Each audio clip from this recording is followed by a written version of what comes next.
1000 ವರ್ಷ ರಾಜಧಾನಿಯಾಗಿ ಮೆರೆದಂಥ ಒಂದು ಪ್ರದೇಶ ಇವತ್ತು ನಿರ್ಜನವಾದ ಗ್ರಾಮ. ಈ ಊರಿನಲ್ಲಿ ಒಬ್ಬ ಮನುಷ್ಯನು ಕೂಡ ಈಗ ವಾಸವಾಗಿ ಇಲ್ಲ.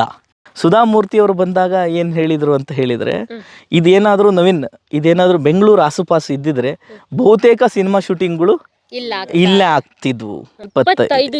25 ಎಕರೆ ಈಗ ಟೆಂಪಲ್ ಕಾಂಪ್ಲೆಕ್ಸ್. ಇಲ್ಲಿ ಎದುರುಗಡೆ ಹೋದರೆ ಮಹಾನವಮಿ ದಿಬ್ಬ ಇದೆ, ಅಲ್ಲಿ ಹೋದರೆ ಸೋಮೇಶ್ವರ ಟೆಂಪಲ್ ಇದೆ. ಅದ್ರ ಮಧ್ಯದಲ್ಲಿ ಒಂದು ಶಿಲ್ಪ ಬರುತ್ತೆ, ಅದು ಈಗೆಲ್ಲ ಮಧ್ಯದಲ್ಲಿ ಖಾಲಿ ಕಾಣುತ್ತೆ ನೋಡಿ. ಈಗ ಅಲ್ಲಿ ಮಧ್ಯದಲ್ಲಿ ಖಾಲಿ ಇದೆಯಲ್ಲ, ಅಲ್ಲೂ ಒಂದು ಶಿಲ್ಪ ಬರುತ್ತೆ. ಅದರಲ್ಲಿ ನಿಮಗೆ ಅಷ್ಟದಿಕ್ಪಾಲಕರ ಶಿಲ್ಪಗಳು ಕಾಣಿಸುತ್ತೆ. ಅಲ್ಲಿ ಮಹಾಭಾರತದ ಯುದ್ಧಗಳೆಲ್ಲವೂ ಸ್ಪಷ್ಟವಾಗಿದೆ.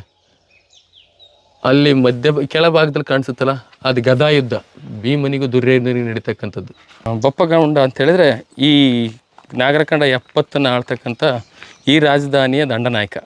ಇದು ಭರತನ ಪಟ್ಟಾಭಿಷೇಕ. ನೆಕ್ಸ್ಟ್ ಇವರು ರಾಮಾಯಣದಲ್ಲಿ ಮತ್ತೆ ವನವಾಸಕ್ಕೆ ಹೋಗೋದು. ಬಂದಳಿಕೆಲಿ ಯಾವುದೋ ಒಂದು ಪ್ರಪಂಚ ಕರ್ಕೊಬರ್ತೀನಿ, ಅದು ಒಂದು ರಾಜಧಾನಿಯಾಗಿ ಆ ರೀತಿಯಾಗಿ ವೈಭವೀಕೃತವಾಗಿತ್ತಂತ ಸರ್ ಹೇಳಿದರು. ಎಲ್ಲಿ ಸರ್ ಅದು ವೈಭವ? ಎಸ್, ಖಂಡಿತ ನೀವು ಬನ್ನಿ, ನೀವು ನೋಡಬೇಕಾದಂಥ ಒಂದು ಅದ್ಭುತವಾದ ಸ್ಥಳ ಇದು. 1000 ವರ್ಷ ರಾಜಧಾನಿಯಾಗಿ ಮೆರೆದಂಥ ಒಂದು ಪ್ರದೇಶ ಇವತ್ತು ನಿರ್ಜನವಾದ ಗ್ರಾಮ. ಯಾರ ಕಾಲಘಟ್ಟದಲ್ಲಿ ರಾಜಧಾನಿ ಆಗಿತ್ತು ಇದು? ನಿಮಗೆ ಮುಂದೆ ಹೇಳ್ತಾ ಹೋಗ್ತೀನಿ.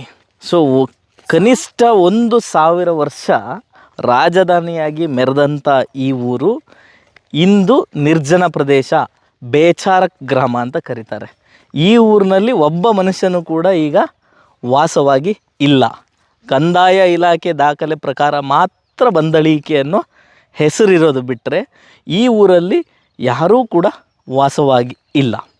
ಅಂಥ ಅದ್ಭುತವಾದಂಥ ರಾಜಧಾನಿ ಇವತ್ತು ಜನಗಳು ಇಲ್ಲದೆ ಇರತಕ್ಕಂಥ ನಿರ್ಜನವಾದಂಥ ಪ್ರದೇಶ. ಹೇಳ್ಬೇಕು ಅಂದರೆ ಪ್ರಾಯಶಃ ಮಲೆನಾಡಿನ ಹಾಳು ಹಂಪೆ ಅಂತ ಕರೆದ್ರೂ ತಪ್ಪಾಗಲ್ಲ. ಸೊ ಇಲ್ಲಿ ಕಾಣ್ತಾ ಇದೆಯಲ್ಲ ದೇವಸ್ಥಾನ, ಇದು ಪ್ರಾಯಶಃ ಕ್ರಿಸ್ತಶಕ 1163ರಲ್ಲಿ ಕಲ್ಯಾಣಿ ಚಾಲುಕ್ಯರು ಕಟ್ಟಿಸಿರ್ತಕ್ಕಂತಹ ದೇವಾಲಯ. ಸೊ ಇದು ತ್ರಿಪುರ ನಾರಾಯಣ ದೇವಸ್ಥಾನ. ನೀವು ಬಳ್ಳಿಗಾವಿಯಲ್ಲಿ ನೋಡಿದ್ದು ತ್ರಿಪುರಾಂತಕೇಶ್ವರ ದೇವಸ್ಥಾನ. ಅಲ್ಲೂ ತ್ರಿಕುಟಾಚಲ, ಇಲ್ಲೂ ತ್ರಿಕುಟಾಚಲ. ಅಲ್ಲಿ ಈಶ್ವರನ ಆರಾಧನೆ, ಇಲ್ಲಿ ನಾರಾಯಣನ ಆರಾಧನೆ ಆಗ್ತದೆ. ಇಲ್ಲಿ ನೋಡಿ 3 ತ್ರಿಕುಟಾಚಲದಲ್ಲಿ ಅಲ್ಲಿ ಸಿಂಹ ಲಲಾಟ ಕಾಣುತ್ತೆ. ಅದು ತುಂಬ ಅದ್ಭುತವಾಗಿದೆ. ಅಲ್ಲಿ ಎದುರುಗಡೆಯಿಂದ ನೀವು ವಿಜುವಲ್ಸು ತುಂಬ ಚೆನ್ನಾಗಿ ಬರುತ್ತೆ. ಸಿಂಹ ಅಲ್ಲಿ ಎದುರುಗಡೆಯಿಂದ ಲಲಾಟ ಕಾಣಿಸುತ್ತೆ ತುಂಬ ಚೆನ್ನಾಗಿ ಎದುರುಗಡೆಯಿಂದ. ಇದು ಆ್ಯಕ್ಚುಲಿ ಮಳೆಗಾಲದಲ್ಲಿ ಒಂದು ಸಣ್ಣ ಮಳೆಯಾಗಿ ಇದೆಲ್ಲದೂ ಕೂಡ ಹಸಿರು ಒಂದು ಹೆಣ್ಣಿಗೆ ಹಸಿರು ಸೀರೆಯನ್ನು ಉಡಿಸಿದಾಗ ಎಷ್ಟು ಸುಂದರವಾಗಿ ಕಾಣ್ತಾರೋ ಈ ಪ್ರದೇಶ ಕೂಡ ಅಷ್ಟು ಸುಂದರವಾಗಿ ಕಾಣುತ್ತೆ. ಒಂದು ಮಳೆ ಬರಬೇಕು. ಮಳೆ ಬಂದ ಸಂದರ್ಭದಲ್ಲಿ ಈ ಪ್ರದೇಶ ಇದೆಯಲ್ಲ, ಅಷ್ಟು ಅದ್ಭುತವಾದಂಥ ಪ್ರದೇಶ, ಅಷ್ಟು ಪ್ರಾಚೀನವಾದಂಥ ಪ್ರದೇಶ. ಇಲ್ಲಿ ವೈದಿಕರಿದ್ದರು, ಜೈನರಿದ್ದರು, ಬೌದ್ಧರಿದ್ದರು. ಸೊ ಇದು ನಾಗರಕಂಡ 70ರ ರಾಜಧಾನಿ. ಈಗ ನಿಮ್ಗೆ ಆಲ್ರೆಡಿ ಹೇಳ್ದಂಗೆ ನಾಗರಕಂಡ 70 ಅಂತ ಏನಿದೆ ಅದು ಒಂದು 70 ಹಳ್ಳಿಗಳನ್ನು ಸೇರಿಸಿ ಇರತಕ್ಕಂಥ ಒಂದು ಕಂಪಣ. ಸೊ ಇಲ್ಲಿ ಗತವೈಭವ ಅಂದರೆ ಎಲ್ಲ ರಾಜರುಗಳು, ಈಗ ನಮಗೆ ಕದಂಬರ ಆದಿಯಾಗಿ ಇಲ್ಲಿ ಏನು ಆಡಳಿತವನ್ನು ನಡೆಸಿದ್ದಾರೆ. ಅದರ ಜೊತೆಗೆ ಇಲ್ಲಿ ನಾಗರಕಂಡ 70 ಅಂತ ಕರೀತಾರೆ. ನಾಗರಕಂಡ 70 ಅಂತ ಯಾಕೆ ಬಂತು ಅಂತ ನಾವು ಮತ್ತೆ ಹುಡ್ಕೋದಕೊಂಡ್ರೆ, ನಾಗರ ಅಂತಕ್ಕಂಥದ್ದು ಒಂದು ಜನಾಂಗ. ಈಗ ನಾವೆಲ್ಲರೂ ಕೇಳಿದ್ದೀವಿ ನಾಗ ಜನಾಂಗ, ನಾಗಲೋಕ. ಅವರು ದ್ರಾವಿಡರು ಅಥವಾ ದ್ರಾವಿಡರ ಪೂರ್ವದವರು ಅಂತ ಕರೀತಾರೆ. ನಾಗರರು ನಾಗ ಜನಾಂಗ. ಅವರು ನೋಡ್ಲಿಕ್ಕೆ ಹೇಗಿದ್ರು? ಯಾಕೆಂದ್ರೆ ನಾವು ಇವಾಗ ನಾಗಲೋಕ ಅಂತ ಇಮ್ಯಾಜಿನೇಷನ್ ಮಾಡ್ಕೊಂಡು ಟಿವಿಲೆಲ್ಲ ತೋರಿಸೋದು. ಎಸ್ ಅದಕ್ಕೆ ಬರ್ತೀವಿ. ನಾವು ಇತಿಹಾಸದ ಕಡೆ ಒಂದು ಸ್ವಲ್ಪ ಹೊರಟ್ರೆ ನಾಗ, ಅಹಿ, ಈ ಥರದ್ದು ಸುಮಾರು ಹೆಸರುಗಳು ನಾಗರ ಅಂತ ಬರ್ತದೆ. ಅದು ನೀವು ಉತ್ತರ ಭಾರತದಿಂದ ದಕ್ಷಿಣ ಭಾರತದವರೆಗೂ ಈ ಥರದ ಹೆಸರಿನ ಕೆರೆಗಳನ್ನು ನೋಡ್ತೀವಿ, ಊರುಗಳನ್ನು ನೋಡ್ತೀವಿ, ಮನುಷ್ಯರ ಹೆಸರುಗಳನ್ನು ನೋಡ್ತೀವಿ. ನಾಗಲೋಕ ಅಂದರೆ ಎಲ್ಲಿದೆ? ನೀವು ಟಿ ವಿಲಿ ನೋಡಿದ್ದೀರಾ, ಪಾತಾಳದಲ್ಲಿದೆ, ಭೂಮಿಯ ಕೆಳಗಡೆ ನಾಗಲೋಕ ಇದೆ ಅಂತ ಕರೀತಾರೆ. ಈಗ ನಾವು ಹಂಗೆ ಒಂದು ಇಮೇಜ್ ಮಾಡ್ಕೊಳ್ಳೋಣ. ಈ ಭಾರತದ ಭೂಪಟ ತೆಗೆದ್ರೆ ಕರ್ನಾಟಕ ಎಲ್ಲಿದೆ, ಬಂದಲಿಕೆ ಎಲ್ಲಿದೆ? ಅದು ಪಾತಾಳದಲ್ಲೇ ಇದೆ. ಪುರಾಣಗಳನ್ನು ಹೇಳಿದವರು ಯಾರು? ಉತ್ತರ ಭಾರತದ ವಾರಣಾಸಿ, ಕಾಶಿ, ಹಿಮಾಲಯದಲ್ಲಿರ್ತಕ್ಕಂಥ ವಿದ್ವಾಂಸರುಗಳು ಪುರಾಣ ಕಥೆಗಳನ್ನು ಎಲ್ಲ ಕಡೆ ಜಗತ್ತಿಗೆ ಪ್ರಸರಿಸಿದರು. ಆ ಕ್ಷಣದಲ್ಲಿ ಪಾತಾಳದಲ್ಲಿ ನಾಗಲೋಕ ಇದೆ ಅಂತ ಹೇಳಿದರು. ಪಾತಾಳ, ಭೂಮಿಯ ಕೆಳಗೆ ನಾಗಲೋಕ ಇದೆ ಅಂತ ಹೇಳಿದರು. ಎಲ್ಲಿದೆ ಭೂಮಿ ಕೆಳಗೆ ಅಂದರೆ ಈ ಭೂಮಿ ಕೆಳಗಿಲ್ಲ, ನಮ್ಮ ಭಾರತದ ನಕ್ಷೆಯ ಕೆಳಗೆ ನಮಗೆ ಪಾತಾಳ ಲೋಕ ಸಿಗ್ತದೆ. ಸೊ ಇದೇ ನಾಗರ ಜನಾಂಗ ಬದುಕಿದ ಪ್ರದೇಶ ಇರಬೇಕು. ನಾಗರರು ಅಂದರೆ ಹಾವಿನ ಥರ, ಸಿನಿಮಾ ಥರ ಹೊರಗೆ ಬರ್ತಾ ಇರಲಿಲ್ಲ. ಸೊ ಅವರು ಕೂಡ ನಮ್ಮ ಥರನೇ ಒಂದು ಮನುಷ್ಯರು ಮತ್ತು ಬುಡಕಟ್ಟು ಮನುಷ್ಯರು ಮತ್ತು ಈ ಭಾರತದ, ಈ ಕರ್ನಾಟಕದ ಮೂಲ ನಿವಾಸಿಗಳು. ಆ ಜನಾಂಗ ಬದುಕಿದ್ದಂಥ ಪ್ರದೇಶ ಈ ನಾಗರಕಂಡ 70 ರಾಜಧಾನಿ. ರಾಜಧಾನಿ ಅಂತ ಹೇಳಿದ್ರೆ ಎಷ್ಟು ಜನವಸತಿ ಇತ್ತು ಸರ್? ಈಗ ಜನವಸತಿನ ನಿಖರವಾಗಿ ನಾವು ಹೇಳೋದಕ್ಕೆ ಸಾಧ್ಯ ಆಗಲ್ಲ. ಸೊ ಯಾಕಂದರೆ ಇಲ್ಲೆಲ್ಲ ನಾಶ ಆಗಿದೆ. ಇದು ಸುಮಾರು 25 ಎಕರೆ ಟೆಂಪಲ್ ಕಾಂಪ್ಲೆಕ್ಸ್. ಇದು 25 ಎಕರೆ ಈಗ ಟೆಂಪಲ್ ಕಾಂಪ್ಲೆಕ್ಸ್. ಇಲ್ಲಿ ಎದುರುಗಡೆ ಹೋದರೆ ಮಹಾನವಮಿ ದಿಬ್ಬ ಇದೆ, ಅಲ್ಲಿ ಹೋದರೆ ಸೋಮೇಶ್ವರ ಟೆಂಪಲ್ ಇದೆ.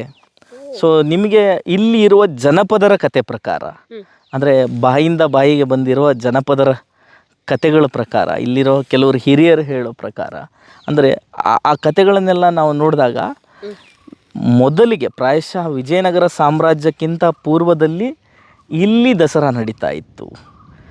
ನಿಮಗೆ ದಸರಾ ಮೊಟ್ಟ ಮೊದಲಿಗೆ ಎಲ್ಲಿ ನಡೀತಾ ಇತ್ತು ಮೈಸೂರಿಗಿಂತ ಮೊದಲು ಅಂದರೆ ಎಲ್ಲರೂ ವಿಜಯನಗರ ಅಂತಾರೆ. ಆ ವಿಜಯನಗರಕ್ಕೆ ಹೆಂಗೆ ಹೋಯ್ತು ದಸರಾ? ಅದಕ್ಕಿಂತ ಪೂರ್ವದಲ್ಲಿ ಇದ್ದಂಥದ್ದು ಬಂದಳಿಕೆ. ವಿಜಯನಗರ ಅರಸರಕ್ಕಿಂತ ಪೂರ್ವದಲ್ಲಿ ಬಂದಳಿಕೆ ರಾಜಧಾನಿಯಾಗಿ ಮೆರೆದಂಥ ಪ್ರದೇಶ. ಇವರು ವಿಜಯನಗರದ ಅರಸರ ಕೆಳಗೆ ಕಾರ್ಯನಿರ್ವಹಿಸ್ತಾ ಇರ್ತಾರೆ. ಇಲ್ಲಿ ನಡೀತಾ ಇದ್ದಂಥ ದಸರಾ ಉತ್ಸವವನ್ನು ನೋಡ್ಕೊಂಡು ಅದನ್ನು ವಿಜಯನಗರದವರು ಅಳವಡಿಸ್ಕೊಂಡಿರೋ ಸಾಧ್ಯತೆಗಳನ್ನು ನಾವು ಸಂಶೋಧನೆ ಮಾಡಬೇಕಾಗಿದೆ. ಯಾಕಂದರೆ ನಮಗೆ ಮಹಾನವಮಿ ದಿಬ್ಬ ಸಿಗ್ತದೆ, ದಸರಾಕ್ಕೆ ಅಂಬಾರಿ ಹೊತ್ತಕ್ಕಂಥ ಒಂದು ಆನೆಯ ಕುರುಹು ಕೂಡ ಇಲ್ಲಿ ಸಿಗ್ತದೆ. ಸೊ ಇದನ್ನು ವಿಜಯನಗರದವ್ರು ಅಳವಡಿಸ್ಕೊಂತಾರೆ. ವಿಜಯನಗರದವ್ರದ್ದು ಮೈಸೂರಿನವ್ರು. ಈಗ ಸರ್ ಹೇಳ್ತಾ ಇದ್ರು, ಇಲ್ಲಿ ಬೇರೆಯವರು ಏನು ಸೇವಣರ ದಾಳಿಯಿಂದ ಈ ಪ್ರದೇಶಗಳೆಲ್ಲ ಹಾಳಾದವು. ಇಲ್ಲಿದ್ದಂಥ ವಿದ್ವಾಂಸರುಗಳು ಏನು ಮಾಡಿದರು, ಹಂಪೆ ಕಡೆ ಹೋದರು, ಹಂಪೆಯಲ್ಲಿ ನೆಲೆಸಿದರು ಅಂತ ಹೇಳಿ. ಹಾಗೆ ಇಲ್ಲಿದ್ದಂಥ ವಿದ್ವಾಂಸರೇ ಅಲ್ಲಿ ಹೋಗಿ ದಸರಾ ಆಚರಣೆ ಬಗ್ಗೆ ಅವ್ರ ಗಮನಕ್ಕೂ ತಂದಿರ್ಬೋದು. ಇಲ್ಲಿಯ ಇದನ್ನು ಕೂಡ ಅಲ್ಲಿ ಅಳವಡಿಸ್ಕೊಂಡಿರುವಂತಹ ಸಾಧ್ಯತೆಗಳನ್ನು ಕೂಡ ನಾವು ತಳ್ಳಿ ಹಾಕಬೇಕು. ಅಲ್ಲಿ ಕೆಲವೊಂದು ಶಾಸನಗಳಿದ್ದಾವೆ, ಅದನ್ನು ನೋಡ್ಬೋದು ನೀವು. ಕೆಳಗಡೆ ಇದು ಮಹಾನವಮಿ ದಿಬ್ಬ, ಮುಂದ್ಗಡೆ ಅದೊಂದು ಸೋಮೇಶ್ವರ ಟೆಂಪಲ್ ಅಂತ ಅಲ್ಲಿ ಮುಂದೆ ಬರುತ್ತೆ. ಅದನ್ನು ನಾವು ನೋಡೋ ಪ್ರಯತ್ನ ಮಾಡಿ. ಇಲ್ಲಿಗೆ ಬಂದರೆ ಹಂಪಿಲ್ ನೋಡ್ತೀವಲ್ಲ ಅದೇ ಫೀಲ್. ಖಂಡಿತ ಇದು ಇಲ್ಲಿ ಯಾರು ಬರಬೇಕು ಅಂದರೆ ಒಂದು ಫ್ಯಾಮಿಲಿ, ಗಂಡ ಹೆಂಡತಿ ಮಕ್ಕಳು, ಒಂದು ಮಳೆಗಾಲದಲ್ಲಿ ಒಂದು ಮಳೆ ಆದಮೇಲೆ ಒಂದು ಡೇ ಪಿಕ್ನಿಕ್ಕಿಗೆ ಬರ್ಬೇಕು ಇಲ್ಲಿಗೆ.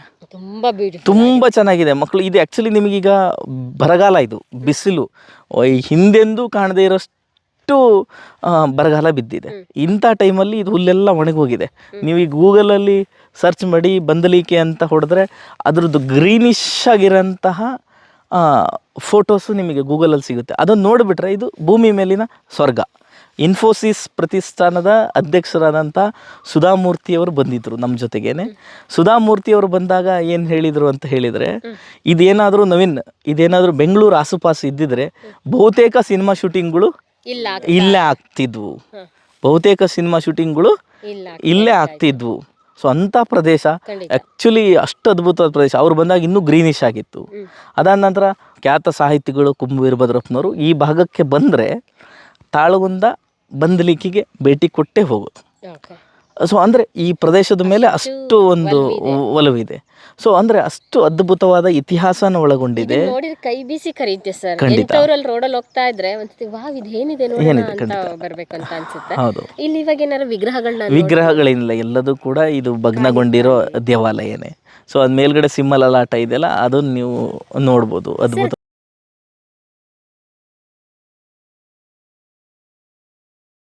ಬರ್ತದೆ. ಬಟ್ ಇದು ಕಲ್ಯಾಣಿ ಚಾಲುಕ್ಯರ ಕಾಲಘಟ್ಟದ ಸ್ಟ್ರಕ್ಚರ್.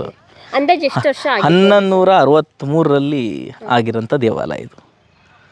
1163. ನೋಡೋಣ ಬನ್ನಿ ಸರ್. ದೇವಸ್ಥಾನ ಒಂದು ರೌಂಡ್ ಹೊಡ್ಕೊಂಡ್ರೆ ಯಾವುದೇ ವಾಸ್ತುಶಿಲ್ಪ ಸ್ಟ್ರಕ್ಚರ್ ಆಗಿರ್ಬೋದು ಯಾವ ರೀತಿ ಇದೆ ಸರ್ ನಿಮ್ಮ ಅಧ್ಯಯನದ ಪ್ರಕಾರ? ಯಾಳಿ ಇದೆಲ್ಲ, ಯಾಳಿ ಶಿಲ್ಪ ಇದೆ ಮೇಲ್ಗಡೆ, ಅದ್ರ ಕೆಳಗಡೆ ಅದ್ಭುತವಾದ ಕೆತ್ತನೆ ಇದೆ. ಅದು ಜೂಮ್ ಮಾಡೋಕ್ಕೆ ತೋರ್ಸೋಕ್ಕಾದ್ರೆ ನಿಮಗೆ ಅದು ಲತೆಗಳು ಸಿಕ್ಕಾಬಿಟ್ಟು ಚೆಂದ ಕೆತ್ತಲಾಗಿದೆ. ಅದ್ರ ಮಧ್ಯದಲ್ಲಿ ಒಂದು ಶಿಲ್ಪ ಬರುತ್ತೆ, ಅದು ಈಗಿಲ್ಲ. ಮಧ್ಯದಲ್ಲಿ ಖಾಲಿ ಕಾಣುತ್ತೆ ನೋಡಿ, ಈಗ ಅಲ್ಲಿ ಮಧ್ಯದಲ್ಲಿ ಖಾಲಿ ಇದೆಯಲ್ಲ, ಅಲ್ಲೂ ಒಂದು ಶಿಲ್ಪ ಬರುತ್ತೆ. ಅದರಲ್ಲಿ ನಿಮಗೆ ಅಷ್ಟದಿಕ್ಪಾಲಕರ ಶಿಲ್ಪಗಳು ಕಾಣಿಸುತ್ತೆ ಅಲ್ಲಿ, ಎಲ್ಲ ಪ್ರಭಾವಳಿಯಲ್ಲಿ. ಒಂದು ಅದ್ಭುತವಾದ ಶಿಲ್ಪ. ಬಟ್ ಇದೆಲ್ಲದು ಹಾಳಾಗಿತ್ತು. ASIನವ್ರು ಮತ್ತೆ ರಿನ್ಯೂ ಮಾಡಿದ್ದಾರೆ ಇದನ್ನ. ತುಂಬ ಬಿದ್ದೋಗಿತ್ತು ಇಲ್ಲೆಲ್ಲ, ಇದ್ರ ಮೇಲೆಲ್ಲ ಮಣ್ಣೆಲ್ಲ ಮುಚ್ಕೊಂಡಿತ್ತು, ಗಿಡ ಮರಗಳೆಲ್ಲ ಬೆಳೆದೋಗಿತ್ತು. ಹೌದೌದು. ASIನವರು ಈಗ ಸಂರಕ್ಷಣೆ ಮಾಡಿದ್ದಾರೆ, ತುಂಬ ಚೆನ್ನಾಗಿ ಸಂರಕ್ಷಣೆ ಮಾಡಿದ್ದಾರೆ. ಒಳಗಡೆ ಗರ್ಭಗುಡಿಲಿ, ಮೂಲ ಗರ್ಭಗುಡಿಲಿ ಶಿವಂದ ಲಿಂಗ ಇದೆ. ಎಡಭಾಗ, ಈ ದಕ್ಷಿಣ ಭಾಗದಲ್ಲಿ ಬ್ರಹ್ಮನ ಲಿಂಗ ಇದೆ, ಬ್ರಹ್ಮ ಅಂತ ಗುರುಸ್ತಾರೆ. ನೆಕ್ಸ್ಟ್ ಉತ್ತರದ ಗರ್ಭಗುಡದಲ್ಲಿ ವಿಷ್ಣುವಿನ ಶಿಲ್ಪ ಇದೆ. ವಿಷ್ಣುವಿನ ಶಿಲ್ಪ ತುಂಬ ಚೆನ್ನಾಗಿದೆ. ಈ ಮೂರಕ್ಕೂ ಗೋಪುರಗಳಿತ್ತು. ಬಟ್ ಈ ಗೋಪುರ ಸ್ವಲ್ಪ ಹಾಳಾಗಿದೆ ಅಂತ ಹೇಳಿದ್ರೆ, ಇದು ಗೋಪುರ ಏನೂ ಇರಲೇ ಇಲ್ಲ, ಇದು ಸಂಪೂರ್ಣ ಬಿದ್ದೋಗಿತ್ತು. ಇದನ್ನು ASIನವರು ಚಂದ ಮಾಡಿ ಕಟ್ಟಿದ್ದಾರೆ, ಮರು ನಿರ್ಮಾಣ ಮಾಡಿದ್ದಾರೆ. ಇಲ್ಲಿವರೆಗೆ ಇತ್ತಿದು. ಹೌದೌದು.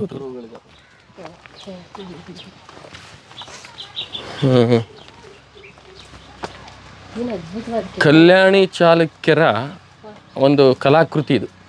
ಇಲ್ಲಿಗೆ ಹೊಯ್ಸಳ ಸ್ವಲ್ಪ ಪ್ರಾರಂಭದ ಅವಧಿ ಇದು, ಹೆಚ್ಚಾಗಿ ಕಲ್ಯಾಣಿ ಚಾಲುಕ್ಯರದ ಇದು ಕೊಡುಗೆ ಇರ್ತಕ್ಕಂಥದ್ದು. ಇದು ಕಲ್ಯಾಣಿ ಚಾಲುಕ್ಯರ ಶೈಲಿಯಲ್ಲೇ ಇರ್ತಕ್ಕಂಥದ್ದು. ಸಾಕಷ್ಟು ಭಿತ್ತಿಲಿರ್ತಕ್ಕಂಥ ಶಿಲ್ಪಗಳು ಹೋಗಿದಾವು. ಹೌದೌದು. ಅವತ್ತೇ ನೋಡಿ ಮೇಲ್ಛಾವಣಿಲಿ ನೀರು ಬರಲಿಕ್ಕೆ ಹೋಗ್ಲಿಕ್ಕೆ ಆ ಥರದ್ದೆಲ್ಲ ಮಾಡಿದ ಕುರುಹುಗಳಿದಾವಲ್ಲಿ, ವಿಶೇಷವಾದ ಕುರುಹುಗಳು. ಹೌದು. ಟೆಕ್ನಾಲಜಿ ಅವತ್ತೇ ಇದೆ. ಅಲ್ಲಿ ನೋಡ್ತೀವಿ ನಾವು ನಾರಾಯಣ ಮತ್ತು ಗಣಪತಿ ಇವೆಲ್ಲ ಇದಾವೆ ಭಿತ್ತಿಲಿ, ಶಿಖರದಲ್ಲಿ. ಶಿಲ್ಪದಲ್ಲಿ ಸಾಕಷ್ಟು ಹಾಳಾಗಿ ಹೋಗಿದೆ, ಅದ್ರ ಬದಲಾವಣೆಗಳನ್ನು ಮಾಡಿದ್ದಾರೆ. ಒಳಗಡೆ ಒಂದಿಷ್ಟು. ಇದು ಬಪ್ಪೇಶ್ವರ ದೇವಾಲಯ ಅಂತ, ಬಪ್ಪ ಗಾವುಂಡ ಕಟ್ಟಿಸಿರ್ತಕ್ಕಂಥದ್ದು. ಬಪ್ಪ ಗಾವುಂಡ ಅಂತ ಹೇಳಿದ್ರೆ ಈ ನಾಗರಕಂಡ 70 ಆಳ್ತಕ್ಕಂಥ ಈ ರಾಜಧಾನಿಯ ದಂಡನಾಯಕ. ನಾಗರಕಂಡ 70 ಅನ್ನೋದೇ ಒಂದು ಕಂಪಣ. ಯಾವುದಕ್ಕೆ ಸೇರ್ತಾ ಇತ್ತು? ಅದು ಬನವಾಸಿ ರಾಜ್ಯದ ಒಂದು ಕಂಪಣ. ಬನವಾಸಿ ರಾಜ್ಯದ ಒಂದು ಜಿಲ್ಲೆ. ಒಂದು ಜಿಲ್ಲೆ. ಇವತ್ತು ನಾವು ಹೇಗೆ ಜಿಲ್ಲೆ ಹೇಳ್ತೀವಲ್ಲ ಆ ಥರದ ಜಿಲ್ಲೆ. ಬಪ್ಪನ ಹೆಸರಲ್ಲಿ ಕಟ್ಟಿರ್ತಕ್ಕಂಥ ಟೆಂಪಲ್ ಇದು. ಸೊ ಇದರಲ್ಲಿ ವಿಶೇಷವಾಗಿ ಗರ್ಭಗುಡಿಲಿ ಯಾವ 3 ಶಿಲ್ಪಗಳಿಲ್ಲ. ಮೋಸ್ಟ್ಲಿ ಇದು ಶಿವ ದೇವಾಲಯ ಇರ್ಬೋದು. ಆದರೆ ವಿಶೇಷ ಅಂತ ಹೇಳಿದ್ರೆ ಇಲ್ಲಿ ಜಾಲಾಂಧ್ರಗಳಿದಾವಲ್ಲ, ಈ ಜಾಲಾಂಧ್ರಗಳೇ ವಿಶೇಷವಾಗಿರ್ತಕ್ಕಂಥ ಕೆತ್ತನೆಗಳು. ಬಂದಳಿಕೆಯ ಒಂದು ಸಂಪತ್ತಿದು. ನಾವು ಆ ಕಡೆಯಿಂದ ಬರೋಣ ಒಂದು ನಿಮಿಷ.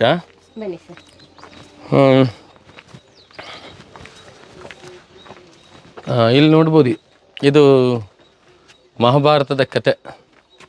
ಕೆಳಭಾಗದಲ್ಲಿ ನಿಮಗೆ ಪಾಂಡವರು ಕೌರವರು ಚೆಸ್ ಆಡ್ತಾ ಇರೋದು, ಪಗಡೆ ಆಟ ಆಡ್ತಾ ಇರೋದು ಕಾಣ್ತಾ ಇದೆ. ಇದು ಪಗಡೆ ಕಾಣಿಸುತ್ತಲ್ಲ, ಇದು ಪಗಡೆ ಆಡ್ತಾ ಇರ್ತಕ್ಕಂಥದ್ದು. ನೆಕ್ಸ್ಟು ಅಲ್ಲಿದೆ, ಇಲ್ಲಿ ಗೋವುಗಳು ಕಾಣ್ತಾವೆ ನೋಡಿ, ಗೋಗ್ರಹಣ ಅಂತ ಕರಿತೀವಲ್ಲ. ಉತ್ತರ ಕುಮಾರ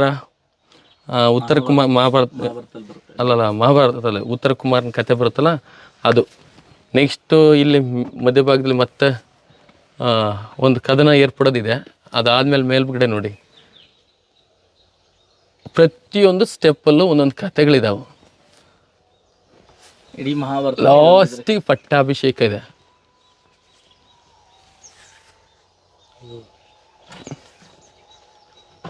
ಮಹಾಭಾರತದ ಯುದ್ಧಗಳೆಲ್ಲವೂ ಸ್ಪಷ್ಟವಾಗಿದೆ.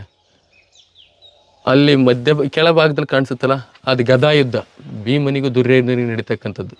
ಓಕೆ, ಇದರಲ್ಲಿ ಪಗಡೆ ಆಡಿ ಸೋಲೋದಿದೆಯಲ್ವಾ, ಇಲ್ಲಿ ನೋಡಿ, ಇಲ್ಲಿ ನಿಮಗೆ ಸೋತಾದ್ಮೇಲೆ ವಸ್ತ್ರಾಪರಣ, ಅದು ದ್ರೌಪದಿ, ಅದು ಅಲ್ಲಿ ಆ ಕಡೆ. ನೆಕ್ಸ್ಟ್ ಅದಾದಮೇಲೆ ಅವರು ಗೋಗ್ರಹಣ ಅಂದರೆ ವನವಾಸದಲ್ಲಿ ಇರ್ತಾರೆ. ವನವಾಸದಲ್ಲಿದ್ದಾಗ ಉತ್ತರ ಕುಮಾರ ಸ್ಟೋರಿ ಇದೆಯಲ್ಲ, ಅದು ಕತೆ ಇದು. ನೆಕ್ಸ್ಟ್ ಗೋವುಗಳನ್ನು ಬಿಡಿಸ್ತಾರೆ. ಗೋವುಗಳನ್ನು ಬಿಡಿಸಾದ್ಮೇಲೆ ಇಲ್ಲಿದೆ ನೋಡಿ, ಕೆಲವು ರಾಕ್ಷಸರೊಡನೆ ಹೋರಾಟ ಮಾಡ್ತಾರೆ ಅವರು. ಭೀಮ ಯುದ್ಧ ಮಾಡಿ ಅವ್ರನ್ನ ಸೋಲಿಸ್ತಾನೆ. ನೆಕ್ಸ್ಟು ನಮಗೆ ಯುದ್ಧ, ಅದರದ್ದು ಕುರುಕ್ಷೇತ್ರ ಯುದ್ಧ. ಜರಾಸಂಧ ಅಂತ ಆನೆನ ಹತ ಹಾ, ಕೊಲ್ಲಂತ ಅದು ಕೊಲ್ಲದು. ಅಶ್ವತ್ಥಾಮೋಹ ಅಂತ ಹೇಳ್ತಾರಲ್ಲ, ಹತ ಅದು. ನೆಕ್ಸ್ಟ್ ಮೇಲ್ಗಡೆ ಐತಲ್ಲ ಅದು ಭೀಮ ಮತ್ತು ದುರ್ಯೋಧನರ ಗದಾ ಯುದ್ಧ. ಗದ ಇದೆ ನೋಡಿ ಅಲ್ಲಿ. ನೆಕ್ಸ್ಟ್ ಮೇಲ್ಗಡೆ ಪಟ್ಟಾಭಿಷೇಕ. ಸಂಪೂರ್ಣ ಮಹಾಭಾರತ ಕಥೆನ ಇದು ಕಲಾಕೃತಿಗಳಲ್ಲಿ ಹೌದು, ಅದು ರಾಮಾಯಣ. ಇದು ಭರತನ ಪಟ್ಟಾಭಿಷೇಕ. ನೆಕ್ಸ್ಟ್ ಇವರು ರಾಮಾಯಣದಲ್ಲಿ ಮತ್ತೆ ವನವಾಸಕ್ಕೆ ಹೋಗೋದು. ಇಲ್ಲಿದು ಯಾರು ರಾವಣ ಸನ್ಯಾಸಿ ವೇಷದಲ್ಲಿ ಬಂದು ಭಿಕ್ಷೆ ಬೇಡ, ಸೀತೆ ಹತ್ರ ಬೇಡದು. ಅಲ್ಲಿ ರಾವಣನ ತಲೆ ಎಲ್ಲ ಕಾಣಿಸುತ್ತೆ, ರಾವಣ ಇವನು ಈ ವೇಷದಲ್ಲಿ ಬರ್ತಾನೆ. ಈ ರಾವಣ ಈ ವೇಷದಲ್ಲಿ ಬಂದು ಸೀತೆಯಲ್ಲಿ ಭಿಕ್ಷೆ ಬಿಡ್ತಾನೆ. ಒಂದು ಟ್ರ್ಯಾಕ್ ಹಾಕಿ ಅದನ್ನು ದಾಟಿ ಬರೋಗಿಲ್ಲ ಅನ್ನೋ ಕತೆ ಇದೆಯಲ್ಲ, ಅದು. ನೆಕ್ಸ್ಟ್ ಇಲ್ಲಿ ನೋಡಿ, ಇಲ್ಲಿ ಜಿಂಕೆ ರೂಪದಲ್ಲಿ ಇರುತ್ತೆ. ಜಿಂಕೆನ ಬೆನ್ನಟ್ಕೊಂಡು ಹೋಗ್ತಾರೆ ಲಕ್ಷ್ಮಣ ಮತ್ತು ರಾಮರು. ಅಲ್ಲಿ ಅದು ಒಡೆದೋಗಿದೆ. ಅಲ್ಲಿ ಜಿಂಕೆ ಅದೇ ಜಿಂಕೆ ಈ ಕಡೆ. ಆ ಜಿಂಕೆ ಹತ ಮಾಡೋದು ಇದು ಈಗಿದೆಲ್ಲ. ನೆಕ್ಸ್ಟ್ ಸೀತಾಪಹರಣ ಆಗುತ್ತೆ. ಸೀತಾಪಹರಣ ಆದಾಗ ಇಲ್ಲಿ ಸಮುದ್ರ ಕಾಣುತ್ತೆ ನಿಮಗೆ. ಸಮುದ್ರದ ಚಿತ್ರಣ ನೋಡಿ ಇದು. ಅದೆಲ್ಲ ಅದಕ್ಕೆ ವಾನರೆಲ್ಲ ಏನ್ ಮಾಡ್ತಾರೆ, ಸೇತುವೆ ಕಟ್ಲಿಕ್ಕೆ ಹೊತ್ಕೊಂಡು ಹೋಗ್ತಿದಾರೆ, ಕಲ್ಲುಗಳನ್ನೆಲ್ಲ ಹೊತ್ಕೊಂಡು ಹೋಗ್ತಿದಾರೆ. ಆ ಭಾಗದಲ್ಲಿ ಒಡೆದೋಗಿದೆ ಅದು. ಅಲ್ಲಿ ಮತ್ತೆ ಆಂಜನೇಯ ಇದಕ್ಕೆ ಹೋಗೋದು, ಯಾವುದೋ ಲಂಕಕ್ಕೆ ಹೋಗಿ ಅದು ಇರೋ ಸ್ಟೋರಿ ಅದು ಒಡೆದೋಗಿದೆ. ಇಲ್ಲಿ ವನವಾಸದಲ್ಲಿ ಕೂತಿರಿದಿದೆ ಸೀತಾವನ. ಇಲ್ಲಿ ಅಶೋಕವನ. ಅಲ್ಲಿ ರಾವಣ, ಅದು ರಾವಣನ ದಶ ಕೈಗಳು ಇದಾವೆ ನೋಡಿ. ಆ ಚಿತ್ರ ದಶ ತಲೆಗಳು ಇದಾವೆ. ಒಡೆದೋಗಿದೆ ಅದು ಭಾಗ. ಮೇಲ್ಗಡೆ ಇರೋದು ಪಟ್ಟಾಭಿಷೇಕ. ಮತ್ತೆ ರಾಮನ್ ಪಟ್ಟಾಭಿಷೇಕ. ಅಲ್ಲಿ ರಾಮನಿಗೂ ದಶ ಕೈಗಳನ್ನು ತೋರಿಸಿದ್ದಾರೆ. ಸೀತೆ ಈ ಕಡೆ ಪಕ್ಕದಲ್ಲಿ ಸೀತೆ ಇದಕ್ಕೆ ಹೋಗ್ತಾಳಲ್ಲ. ಪ್ರಿಯ ವೀಕ್ಷಕರೇ, ನಾವು ತೋರಿಸುತ್ತಿರುವ ಇತಿಹಾಸದ ಕಥೆಗಳು ಕನ್ನಡದ ಕಲೆ, ಸಾಹಿತ್ಯ, ಸಂಸ್ಕೃತಿ, ಜನಜೀವನ, ಇತಿಹಾಸ ಸೃಷ್ಟಿಸಿದ ಜನಸಾಮಾನ್ಯರ ಅಸಾಮಾನ್ಯ ಕಥೆಗಳು ನಿಮಗೆ ಇಷ್ಟ ಆಗಿದ್ಯಾ? ಹಾಗಿದ್ರೆ ವಿಡಿಯೋ ನೋಡಿ ಸುಮ್ಮನಾಗ್ಬೇಡಿ, ಶೇರ್ ಮಾಡಿ, ಸಪೋರ್ಟ್ ಮಾಡಿ, ನಮ್ಮೊಂದಿಗೆ ಜೊತೆಯಾಗಿ. ಇದು ನೀವೇ ಬೆಳೆಸಿದ ನಿಮ್ಮ ನೆಚ್ಚಿನ ಡಿಜಿಟಲ್ ಮಾಧ್ಯಮ. ಇನ್ಮುಂದೆ ನಿಮಗಾಗಿ ಇನ್ನಷ್ಟು ವಿನೂತನ ಶೈಲಿಯಲ್ಲಿ ಬರಲಿದೆ. ನೈತಿಕ ಬೆಂಬಲದ ಜೊತೆಗೆ ಆರ್ಥಿಕ ಬೆಂಬಲ ನೀಡಿ. ನಿಮ್ಮ ಬೆಂಬಲವೇ ನಮಗೆ ಪ್ರೇರಣೆ, ಸ್ಫೂರ್ತಿ ಕೂಡ. ನಿಮ್ಮ ಬೆಂಬಲದೊಂದಿಗೆ ನಮ್ಮ ಪಯಣ ಮುಂದುವರಿಯುತ್ತಿದೆ. ಸಾಮಾಜಿಕ ಬದಲಾವಣೆಗೆ ಜೊತೆಯಾಗಿ ನಮ್ಮ ಮುಂದಿನ ಪೀಳಿಗೆಗೆ ಕರ್ನಾಟಕದ ಇತಿಹಾಸ ಉಳಿಸೋಣ.